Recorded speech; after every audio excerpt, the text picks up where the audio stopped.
নমস্কার বন্ধুরা, আজকে আমি সেই অল্প লক্ষণ দিয়ে ওষুধ চেনার যে পর্ব শুরু করেছিলাম, আজকে সেই পর্বের চতুর্থ দিন। আজকের ওষুধ ব্রায়োনিয়া অ্যালবা, খুব কমন ওষুধ, সবার লাগে, সাধারণ ফ্যামিলিতে অনেকে রাখে। তো সেই ওষুধটা বলতে যাওয়ার আগে আমি শুরুতে এর কী থেকে তৈরি হয় সেটা একটু বলি। এটা একটা গাছ, হোয়াইট ব্রায়োনি নাম, এবং এর রুট থেকে ওষুধটা তৈরি হয়।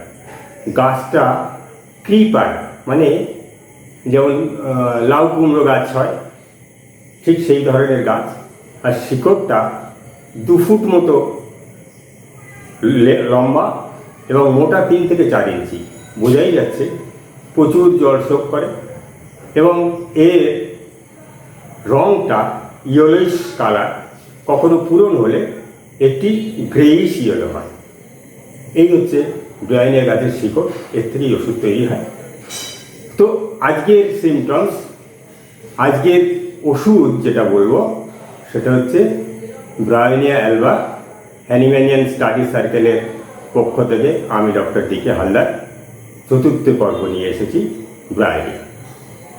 ব্রায়োনিয়া প্রথমত ব্রায়োনিয়া একটা স্লোলি, অর্থাৎ আস্তে আস্তে রোগটা তৈরি হয়, হঠাৎ কিছু না, সাডেন নয়। এখানে খুব স্লো, হয়তো 3 দিন একটা জ্বর হচ্ছে, তার 3 দিন আগের থেকে তার একটা অসুস্থ শুরু হচ্ছে। কারণ ঘটনা হচ্ছে কজটা কি, আগে সেটা একটু বোঝার চেষ্টা করি কেন হয়, অর্থাৎ কি দেখে আমি ব্রায়োনিয়ার কথা ভাবতে শুরু করব। এর যদি কজ দেখি, মেন্টাল কজ কিছু আছে, কিছু ফিজিক্যাল কজ আছে। মেন্টাল কজের মধ্যে কি অ্যাঙ্গার, ফ্রাইট, অর্থাৎ ফিয়ার, ফ্রাইট এবং অ্যাঙ্গার। সেই সাথে আছে একটা অদ্ভুত জিনিস, বিইং রিজেক্টেড। কেউ রিজেক্ট করলে মনের মধ্যে যে রিয়াকশান হয়, সেই রিয়াকশানের ফলটাও এখানে ওষুধের রোগের কারণ হিসেবে কাজ করে। যেমন ডিসঅ্যাপয়েন্টমেন্ট, অর্থাৎ যা চাইছিল সেটা পায়নি, পাচ্ছে না। আবার মডিফিকেশন, অর্থাৎ মনে কষ্ট, বা কারো অপমান বা কারো ব্যবহারের জন্য সে মনে কষ্ট পেল, মনের মধ্যে রিয়াকশান হলো, সেটা চেপে রাখলো। এইসব মানসিক কারণ ব্রায়োনিয়ার একটা কারণ হতে পারে। ফিজিক্যাল কজ কী আছে? ফিজিক্যাল কজ যেমন গরম, প্রচুর গরম, খুব গরমের মধ্যে, গরমকালে খুব গরমের মধ্যে পুড়েছে, সেই গরমে পুড়ে বাচ্চারা যেমন আম খায়, কাঁচা আম খায়, টক ফল, আবার গরমে পুড়ে এসে সে ঠান্ডা জলে স্নান করলো, বরফ জল খেলো, ফ্রিজ ওয়াটার খেলো, আইসক্রিম খেলো, এইসব ঘটনাগুলো ব্রায়োনিয়ার কারণ। এখন কী হয়, আমি যে শুরুতেই বলেছি, গাছের শিকড় থেকে ওষুধটা তৈরি হয়। গাছের শিকড়টা কীরকম? মোটা, অর্থাৎ যে মাটি থেকে প্রচুর রস সংগ্রহ করে।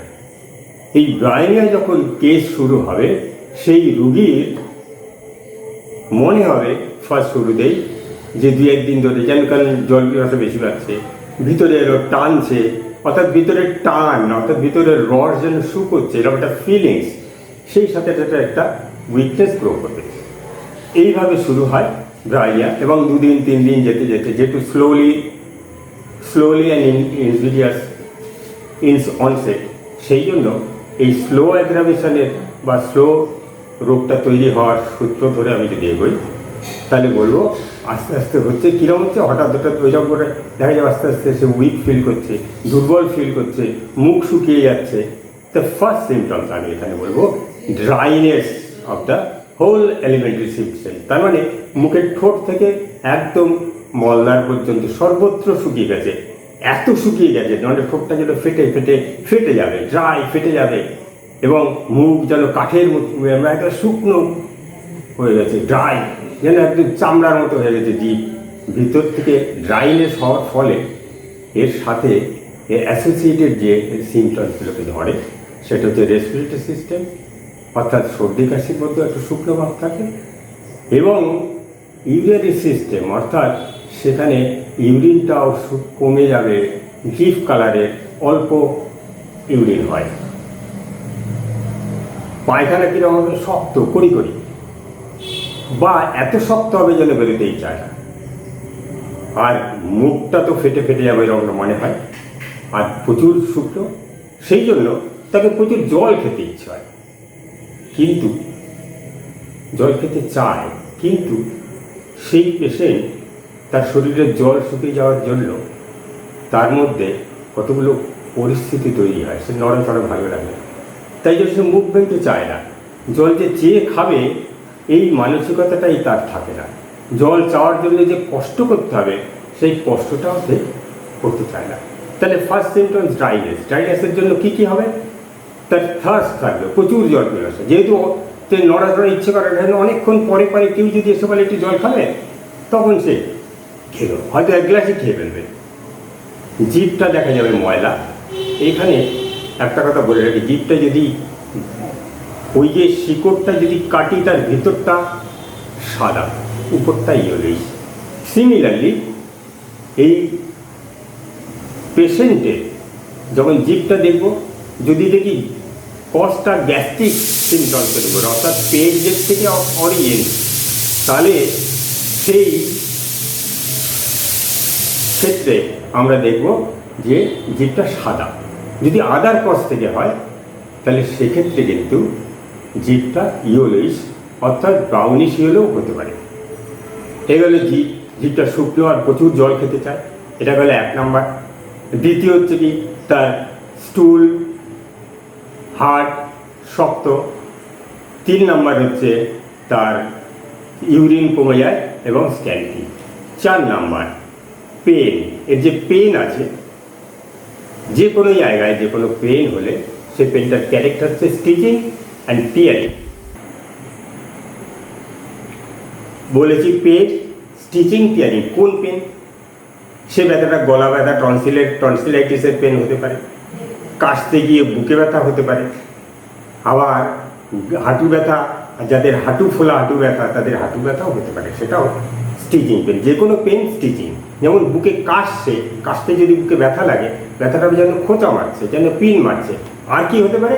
আর এক রকম ব্যথা হতে পারে, সেটা হচ্ছে মনে যেন ছিঁড়ে যাচ্ছে। যেমন মাথা ব্যথা হলে যদি ঝুঁকে পড়ে সামনে, মনে হবে যেন মাথাটা যেন ছিঁড়ে পড়ে যাচ্ছে। ঠিক এই ছিঁড়ে পড়ে যাওয়া বা ছিঁড়ে যাওয়ার পেনও আছে, আবার ধাক্কা লাগার ব্যথার মতো ব্যথা আছে, আবার স্টিচিং পেন আছে। সঙ্গে প্রসঙ্গক্রমে বলে দিই, বুকের যদি ব্যথা হয় কাশির জন্য, সেটা মোস্টলি রাইট সাইডেই বেশি। এছাড়া এই যে মুখ শুকিয়ে যাচ্ছে, সেই মুখ শুকানোর সময় মুখের একটা স্বাদ আছে, স্বাদটা তিতো। এটা ব্রাইনিয়ার ক্ষেত্রে স্পেশালি তিতো ভাব, অর্থাৎ ব্রাইনিয়ার তিতো ভাবটা মনে রাখতে হবে, ড্রাইনেস মনে রাখতে হবে। সেই সাথে সাথে জল কমে গেলে, যেমন বলেছি, উইকনেস গ্রো করে। এর সবচেয়ে বড় কথা যে নড়তে চড়তে চায়, অ্যাভারশন টু মুভ, এবং মুভ করলে এর সব কিছু কষ্ট হয়। যে কোনো movement aggravates every symptoms, every complaints. সেই জন্য সে চুপ করে থাকতে চায়, নড়তেই চায় না।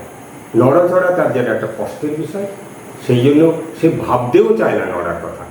এমনকি এর ফিয়ার অফ মুভমেন্ট আছে, অ্যাভারশন টু মুভমেন্ট আছে, ফিয়ার অফ বিং ডিস্টার্বড, তাতেও আবার কেউ ডিস্টার্ব করলেও তার আপত্তি। তাই জন্য ভয়ও আছে, আপত্তিও আছে। আর কি আছে? এর এই ব্যথার জন্য তাকে সেই জায়গাটা চেপে রাখলে ভালো লাগে। কেন? বুকে ব্যথা হলে বুকটা চেপে রাখবে, হাতে ব্যথা হলে হাতটা চেপে রাখবে। কেন চাপবে? চেপে রাখলে মুভমেন্টটা হবে না, মুভমেন্টটা না হলে ওর কষ্টটা কম হবে। যেমন কাশির সময় বুক যদি চেপে রাখে, তাহলে কাশির ধাক্কাটা লাগবে, কিন্তু ধাক্কাটা ওই পুরো চাপটা লাগতে পারবে না, সেই জন্য তার ব্যথাটা কম হবে। সেই আশায় সে ভাবে চেপে ধরে। গলা ব্যথা হলে সে গলাটা চেপে কাশছে, গলা কষ্ট চেপে কাশছে। এইরকমভাবে তার যদি আর কি দেখব, তাহলে কী হলো? মুভমেন্ট অ্যাগ্রাভেশন, যার জন্য সে কমপ্লিট রেস্ট চায়। যে কোনো কষ্টের জন্য তার রেস্ট সবচেয়ে প্রেফার করে, এবং নড়াচড়া করলেই কষ্ট হয়। কীরকম? যেমন সকালবেলা উঠতে গেলে শরীর নড়বে, তখন তার পায়খানা পেতে পারে। শরীর যেই নড়বে তার কাশি পেতে পারে। শরীর যেই নড়বে তার হাত পা ব্যথা হতে পারে। শরীর যেই নড়বে তখন তার গলা ব্যথার কথা মনে হতে পারে, মুখের ব্যথার কথা মনে হতে পারে, এগুলো লাগতে পারে। ফলে মুভমেন্ট তার কাছে একটা খুব কষ্টদায়ক ব্যাপার, সেই জন্য কিছুতেই সে নড়বে না। সেই জন্য তার কতগুলো ভয় আছে। এবার মানসিকতা কতগুলো ব্যাপার আছে, যেমন সে সবসময় অ্যাংজাইটিতে থাকে, দুশ্চিন্তাগ্রস্ত। কিসের দুশ্চিন্তা? ভবিষ্যৎ কী করে চলবে। কিসের দুশ্চিন্তা? ব্যবসা কী করে চলবে। মনে হয় যে এই ব্যবসাটা আমার পক্ষে চালানো কঠিন, আমি বলতে পারবো না, ফিউচারটা আমার হবে, আমার খারাপ আসছে। অর্থাৎ fear of future, fear of poverty, fear of being disturbed, এরকম প্রচুর সিমটমস আছে। এবং পুরো মেন্টাল সিমটম যদি বলতে যাই, সে অনেক কিছু ব্যাপার বলা আছে, কিন্তু আমি প্রথমত ব্রাইনের এইটুকু সিমটমসই ভাবতে বলবো সবাইকে। ড্রাই টাং, প্রচুর থাস্ট, নড়তে চড়তে চায় না, নড়লেই তার কষ্ট, সেই জন্য সে রেস্ট পছন্দ করে। এবং এর অ্যাগ্রাভেশন টাইম হচ্ছে রাত্রি 9টার পর, অথবা সকালবেলার দিকে একটা অ্যাগ্রাভেশন আছে অ্যাট দ্য টাইম অফ ঘুম থেকে ওঠার সময়। এবার বলি এইভাবে। আর যেমন বলেছি যে তার জিভটা যদি গ্যাস্ট্রিক কজ হয় তাহলে সাদা, otherwise yellow tongue, bitter test এবং স্টিচিং, টিয়ারিং পেন। এটা মাথায় রেখে আমি এইটুকু মাথায় রাখলেই হবে বলে আমার মনে হয় আপাতত শুরু করার জন্য। এই বলেই আমি আজকের বক্তব্য শেষ করছি। ধন্যবাদ।